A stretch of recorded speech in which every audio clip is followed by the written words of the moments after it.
somewhere around February 1st that she'll be coming back. So certainly I can't speak for her directly, but I'll just speak for myself and what I'll be doing with the kids for the first semester. You can see my class expectations are listed. This is a breakdown of tests, writing assignments, etc. We do what are called portfolio questions, probably once a week to twice a week, occasionally. We miss a week and hit 3 in another week. It kind of depends on what unit we're going to be doing. I usually do journals, and I collect the journal once a marking period. I found last year with the sophomores it didn't work that well, and I thought this year, being the situation that I'm in, and only being here for half a year, that it might be nice to do portfolios. The kids have their, have their folders up there. So I'll be collecting all the writing and reading it, of course, and grading it and putting it in their folder. So that'll give Mrs. Kominsky something to work with when she gets back as well.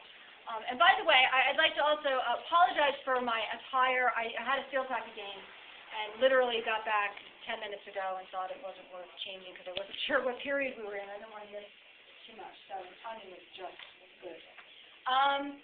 The kids have really been good. I've been really thrilled with them. I actually taught for 5 years at West Essex before I had my own children. I have a freshman in high school this year, so I feel your pain. She's at Belvedere, and I have a 12-year-old and a 9-year-old as well. I'm coaching field hockey, so I'm busy. I'm running around. This group in particular, real nice group. They listen well. Not too chatty, answering questions beautifully. I've just been really happy. Right, Robert? It's been good, hasn't it? It's a really nice group. We had our first test today. Told the kids, don't bother asking me about it tomorrow because between the game and back to school night, I'm not even going to have a chance to look at them. Hopefully I'll have the tests graded by Monday or Tuesday. Probably the only thing I would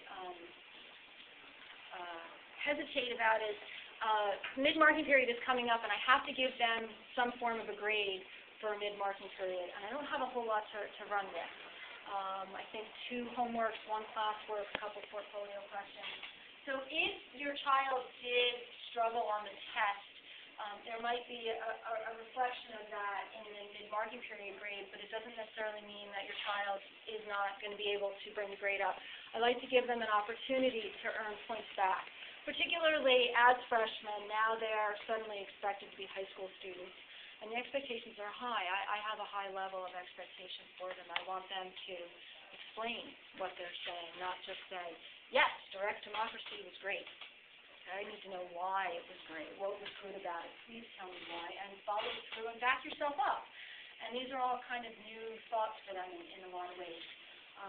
So we'll see how the tests go, and I will probably give them an opportunity to earn points back by correcting it, or perhaps by giving them another assignment to give them an opportunity to do that. Okay. Kids have been great for the most part about getting to class on time. Every now and then one of them straggling in, but depending on where they're coming from, as you have experienced, it can be a bit of a walk. Homework, not perfect.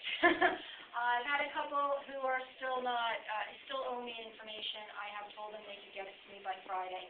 What I'm doing with the homework is, if something is due today and it's not handed in today, they'll have a week to get it in. It'll be counted late, but they have a week to get it in.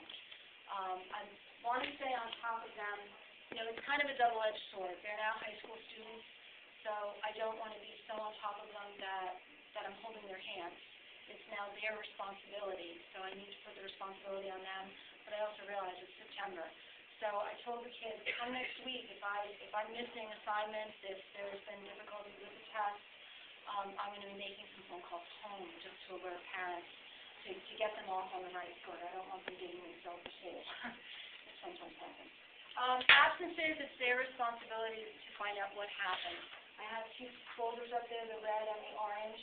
And as you can see in the top one, there's a paper up there. That young lady was out, and so I put the page in for her so she can get it the next day. We're still kind of getting into that. Most of them have been here. Also, this is not my room. My room is actually B37, and I've told the kids this. I have great difficulty with this. I tend to walk into things, it's not the way I like an open setup. So I don't know why I needed to express that to you, but I really did. The smartboard, I haven't had a chance to use it much. We were having trouble with the projector. I'm hoping to start using it in another week or so. I think that one's working fairly well. Oxygen station is really important. Kids who raise their hands, I've got, I don't know, a good third of the class who's very, very willing to talk, raise their hands. And the rest of them, I will shock them into being with me occasionally by just calling out a name. What? I don't know. Sure you do. You were listening, right? And then they'll kind of pull themselves together and usually come up with something. So I like to kind of make sure they're with me as best as possible. Class preparation, certainly having pen, pencil, notebook. They need to have whatever notebook makes them happy and whatever writing utensil makes them happy. I don't care if it's pen or a pencil.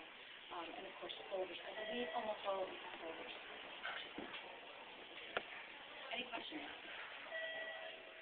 At this time, we ask you to your